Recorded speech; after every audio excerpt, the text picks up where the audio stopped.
Hey, Coach, thanks for taking the time today. Thanks, Jay. We're going to start with Dave, and then we'll go to Brooks. Hey Nick, when you talk about having a physical football team, I know it obviously probably starts with just having players who play like that, but are there ways that you and the coaching staff encourage it throughout the season? Yeah, we talk about tough football team, and again, what we talk about with tough is the physical part of the game, the blocking, the block destruction, the tackling, within the fundamentals. We talk about relentless effort to the football, and we talk about because that's a form of toughness, and we talk about mental toughness of being able to play the next play. Um, Anytime, obviously the my best experience with being good at those things is because of the guys, exactly what you said, the guys that are in this building. But anytime as a coach that you're trying to reinforce things that you want, that you really admire and want for the program and for the culture, you enforce those things on tape. So, in our tape today and our tape every day, to be quite frank, because we talk about this every day, and every time we have a team meeting, we talk about it. We will put our physical plays up there. We will put our relentless effort plays up there, and we will put our mental toughness plays up there to reinforce it. Good, bad, and just so it's always on our mind. And so, yeah, I can't say enough of how tough our team is, and in all three of those phases: physical, mental, and effort. We'll go to Brooks and then Jeff. Hey Nick, losing N'Kobe Dean for the playoffs, what does that mean on the field and off the field for this team? And what does the organization feel about Dean and what he's done this year? Yeah, N'Kobe's had a great year. As you guys saw the reports, he's going to be out, and we sure will miss him. Um, he's made big plays all year long. Most one that comes to everyone's mind is going to be the interception against Jacksonville to seal the game. But he has a couple plays in yesterday's game that are just outstanding. That set the tone of how physical we were going to play. The fourth play of the game, the way he comes down. I think the fourth play of the game of yesterday really shows you who N'Kobe Dean is. He identifies the play lightning fast, and that's because of how much time he spends working on this game. He loves football, and how much time he spends working on this game of football and at being able to diagnose plays. And he lights up the puller with his just that physical toughness play. And so it just was, you saw everything of who N'Kobe is in that play. Bam, good football IQ, boom, physical toughness, and yeah, we'll miss him. That's for sure. Got a lot of faith in the guys that in that room, um, but we'll for sure miss N'Kobe, and he's had a really good year. We'll go to Jeff and then Ruben. Hey Nick, Devontae Smith said that the Packers threw a lot of different coverage looks at you guys. Is that more of why you may have struggled in the passing game, or did you feel like, or is it maybe that you didn't do enough to scheme guys open? You know, anytime you have a good offense, you can expect a lot of different things. Whether that's in the run looks of them, showing you different runs, or pardon me, different schemes up front, or whether that's in the coverage and mixing things up. So, one thing that was very clear yesterday is that when you get into these games and you get into a playoff game, you're going to have things go against you, and you're gonna be like, man, we could have, if we could have made that play, or if we could have done this better as coaches, or whatever it is. And the reality of the situation as you get into the playoff football, you're not going to pitch a perfect game. You're not going to have a perfect game. There's going to be things that team does to create mistakes, and that's why it's so important that you're able to play the next play. Um, why did we not have our best game as an offense yesterday? Well, that's never gonna be, oh, it's on this or it's on that. There's always gonna be different things. So as coaches, we have to do a good job of putting the guys in positions to succeed, and then we have to go out and execute. And so it's always gonna be that. And so And that was the case yesterday. We got to do a better job as coaches, and then we got to go execute better, and to play a better football game overall as an offense. We'll go to Ruben and then Martin. Hey Nick, we've seen you do a lot of different things as far as practice goes. Some days you'll change up and turn a practice into a walkthrough. Wednesday we saw you guys pad up at the link in bad conditions. How do you kind of get a sense of what the team needs as far as practice, when to go hard, when to really drive them, and when to back off? Communication, with all parties. That's communication with the coaches, where you feel like we are, who are we playing, what kind of problems do they present, what do we need to see, can walk through, get some stuff done, do we need to have it live, with pads on, do we have to have pads on, do we need a helmet, right? So that, and then doctors and trainers and strength staff, where are we, who's going to be able to go on Wednesday, who's going to be limited, who's going to be out, talking to the players, how you feeling, where are your legs at right now? And so it's just my job. Now, ultimately, I have to make the decision that I think is best for the football team. I'm always going to want to practice, but I always got to think about, everybody and on this team and to do that. And so I think the best way to say that, Rube, is it's just constant communication between myself and all parties involved that to get the best information, to make the best decision I can for the team on that. I will say that I believe that, the way we practice and how we've practiced and, everything we do with practice, like there's a price to be had for success, and it takes the work, it takes the grind, it takes the practice, it takes the mental, and so we're very aware of that as well. We'll go to Martin and then Jason. Hey, Nick, I wanted to ask you about one of the guys who you're probably going to count on to replace Nakobe and Oren Burks. He's a guy, obviously, who's done this before in San Francisco.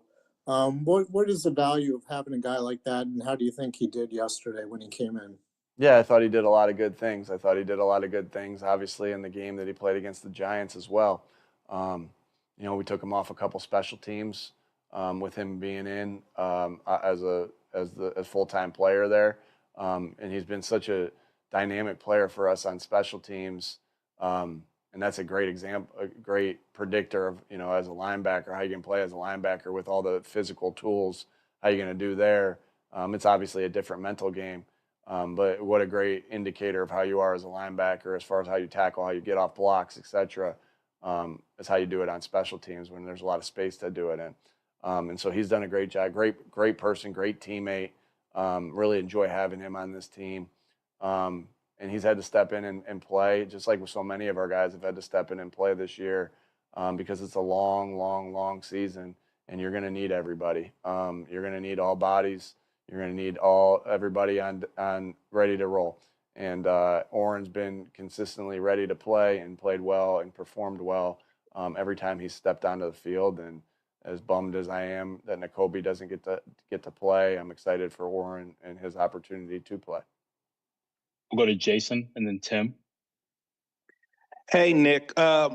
I'm just interested from a head coaching's perspective, how you watch that Rams Vikings game tonight. Are you alone with a notepad, a pen and paper? Or are you with your coaching staff? Like, what's the approach from your perspective as you guys prep for whoever you're going to play and you're watching that game tonight? Yeah, we'll have to do a little bit of work on both teams. Obviously we played LA earlier in the year, so there's a little bit of familiarity there on that, but they've also changed as we've changed.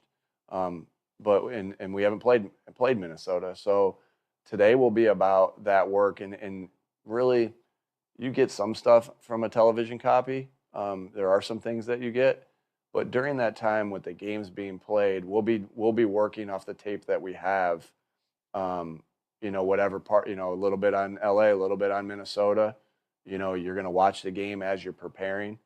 We've been in this situation before in the sense of, this happened in 22 when we didn't know if we'd play Minnesota or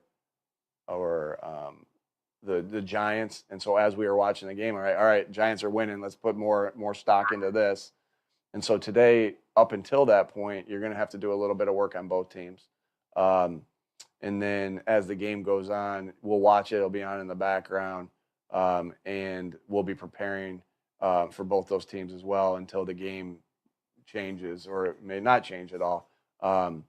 And so that's kind of how that goes. I think the other thing is it just gave you a little bit more time today when you don't know exactly who the opponent is, a little bit more time today to really get the corrections fixed from yesterday, because we have some things that we have to clean up from yesterday. So that's always the first part of a Monday. But even more so, even you can spend even a little bit more time here on that today, not knowing who you're going to play. So, it's a different type of night.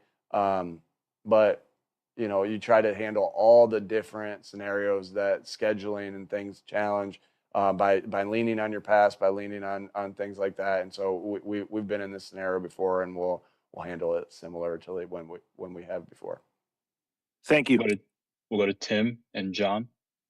Nick, there was a couple scenarios on 3rd and long in that game yesterday where you guys opted to run it or not be overly aggressive. What are the different factors that went into that approach?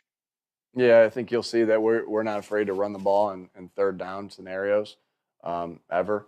When you're able to run the ball on 3rd down, you present different challenges to the defense. The defensive coordinator has to think about his run fits with all his different exotic blitzes, and so that always puts fear into a defense that they got to be aware of that. They can't just pin their ears back and rush. Different times call for different scenarios. What I don't believe we got any yesterday on long runs. Is that right? We didn't convert any on 3rd and long, I believe, right, Tim? Right. Yeah. But there has been 3rd and 19 against Jacksonville at the 19. Saquon, we run it there. Saquon busts a long run for a touchdown. 3rd down can set you up for 4th down. And so sometimes you're playing it to get the 1st down. Sometimes you're playing it to solidify points. Sometimes you're playing it to strike fear into the defensive coordinator's mind. Sometimes you're playing it because you want to get the ball to Saquon in that particular case to break one. A lot of different reasons for it. And yesterday had some different reasons for it. And so and so we played those how we wanted to play those yesterday. Yeah. We'll go to John and then Ed. Hi, Nick. You mentioned some of those corrections on offense. Just wanted to get your thoughts. The offensive line as a whole, those guys have such a high standard. A couple of them said we were too leaky. What did you see from that group specifically? Because sometimes they're really hard on themselves. Yeah, there's no doubt. I think there were times that one thing that we talk a lot about that we want to constantly be is on the same page. And there was a couple times that we weren't on the same page as a full offense. Now that happens. Again, I go back to this. That happens. The better the teams are, the more you're going to be presented with challenges. And you're not going to pitch a perfect game. It's our job to embrace the adversity that happens there and understand how to play the next play. And so there were a couple times there. There was a couple times that they got you lose a one-on-one matchup here and there. I thought we had some really good efforts from the offensive line, meaning really good performances from the offensive line. I just think go into Lane. Lane was awesome against a really good rusher that was over top of him, and we got a lot of good performances there.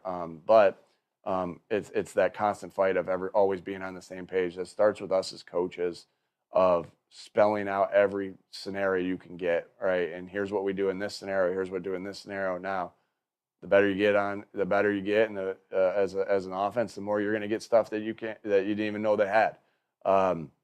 But it's still our job as coaches to present everything that could possibly happen and put them in those positions. And then we got to go out and execute it. And again, that's just something we can be better at from yesterday. We'll go to Ed and then Zach. Yeah, hi, Nick. Just ask you about, Saquon could have had a 75-yard touchdown run yesterday, took a knee. What did you think of that? Is that something you guys prepare for or talk about during the course of a week in situations like that? But what did you think of it in the moment? Yeah, for sure. Dallas, you go back, I'm just trying to think of the couple times we've had this. Dallas Goedert had one of those against Washington, I believe, in 2021, where now he wasn't in the open field, but he got the first down. And then once you can take knees there, you slide because, we've seen a couple things happen that, so I think, again, Dallas had one in the Washington game, I believe in 21. He caught a little pass in the flat. Bam, he slid. We took 3 knees and won the game. And again, that's awesome. Now, you get one in the open field, and he could have scored, but you take 3 knees, you win the game. And why do you do that? Well, you do that because of when you're in those scenarios, you don't want to give them another opportunity for freaky things to happen. Memphis played, I don't remember, in the bowl game. Memphis played somebody in the bowl game not too long ago. The guy intercepts the pass. It's the same scenario. Defense has same scenarios at times. Sydney had it last week. You intercept the pass, you're going to take 3 knees. The game's going to be over. The guy intercepts the pass. He gets up, he runs, and he's about to go down, and the guy pops the ball out. There was a play in a Chicago versus San Francisco game, probably about 5 years ago. Same thing. They completed ball, same thing. He's running with it. The guy comes out and pops the ball out. They get an opportunity. Happened in Cleveland versus the New York Jets 2 years ago. They scored. The Cleveland scored. It gave the Jets. Now it put them up 2 scores. It gave the Jets an opportunity to come back. Score, get the onside kick, score again, win the game. It happened to us in a preseason game in 2021. Same scenario. We stripped the ball. We stripped a ball from the Jets in 2021. We should have just recovered it and went down. We scooped. We scored. We were up 1 point at the time. Then we went up 8. The Jets got the ball to midfield, completed a Hail Mary against us, then converted for 2-point conversion. And in these games, you can tie. So you never want to win on something or lose on something that you can completely control by going down. And so that's something we practice. That's something that we talk about. That's something that, Saquon asked before he even went in, hey, are we in? And I won't give away our word. He said it yesterday. I don't care. Are we in no mas? And like, yeah, we are. And so that means get the first down and go down. And he performed it perfectly. And it'll be a clip that we'll show, just like we showed Dallas's and just like we showed all those other ones forever. And you do that for the exact reasons I said, because, now when you go up 3 scores at that point, it might not make that big of a difference. We understand that. But the Cleveland one, you go back and look at the Cleveland one. I mean, I think it was Flacco was the quarterback for the Jets at the time, and he just let them right down, and they won the game from it. And so you don't mess around with things like that. You have an opportunity to take knees, you take those opportunities. We'll go to Zach and then Bo. Hey, good afternoon, Nick. If you think back to your role meeting before the season, what role did you envision for Nolan Smith, and how did that evolve after Bryce and Brandon went down? Yeah, when we talk about roles for the defensive line, you talk to them as a whole, because that the group rush mentality is going to be critical, and getting all those guys to work and operate as one. And you can't be great without the greatness of others. I always thought that was going to be important for those guys. We love to talk about, like you guys asked me about physical toughness. One thing that's always on display on physical toughness is the way a defensive end controls the C gap and can control a tackle or a tight end. And so I know how physical Nolan is. I've known how physical Nolan is since the day he's got here. He's heavy-handed, big-time hitter. Man, he is so tough. And so we talked to that defensive line about how they set edges. We talked to that defense and how important that's going to be for our run game success. And I kind of talked to them, like I said, as a group, Zach. but Nolan, how heavy-handed it is, how important that he's going to be there. And then, like I said, in the pass game, about the pass rush and rushing as a group and winning your one-on-one matchups as you get opportunities to do so. Nolan is physical, and so you want these, when you talk about roles, it's our job as coaches to put these guys in the roles that they can succeed at. And Nolan Smith will always be a physical player. He's just a physical, that's just who he is. Those are his habits. That's who he is. And, so that was a big talk to him at the beginning of the year during that roles meeting. I'll finish with Bo and then Olivia. Hey, Nick, I just wanted to know what your assessment was of Jalen's performance after watching the film. Yeah, I thought he did a lot of good things. As an offense, as a whole, we all want things back from that game. But what I was so impressed by with Jalen is that, we were up kind of comfortably by 2 scores for a majority of the game, and every time that the Packers cut it to 1 score, whether it was 10-3 or 16-10, Jalen led our team right down the field. Making big time plays, checking the plays that really helped us, and just being the winner and quarterback that he is. And does he going to want plays back? Of course. Or is the offensive line that we talked about going to want plays back? Of course. Is the coach is going to want plays back? Of course. That's the way a game goes. But in pressure situations when he needed to have extreme focus and lead us down the field to score, he did. And that's what you want out of your leader, out of your quarterback. We'll end with Olivia here. Hey, Nick, going back to Nolan Smith, you mentioned that he's always been physical, but when you think back just to, his development this year, what do you feel like has clicked for him the most that is allowed to have this type of growth from year 1 to year 2? Time and patience and getting better every day. We live in such a world where it's like instant gratification, and that's just, anything worthwhile is going to take time. Anything worthwhile is going to take time. And that's development of players, that's development of coaches, that's everything. And Nolan's the example of that. And it's just that if you can get, and that's what Kobe Bryant used to talk about all the time.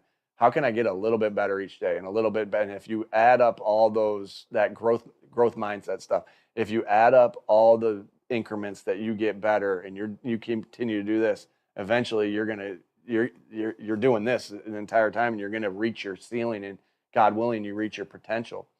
And so I just think that he's an example of that. And again, I just feel like that there's so many things that we have to fight with outside noise just to make sure that we're don't believe the hype when everyone's telling you how good you are. Don't believe it when everyone's telling you you're a bust. Just put your head down and win and get better. And I think that's what he's done. Thanks for the time, Coach. Thanks, everybody.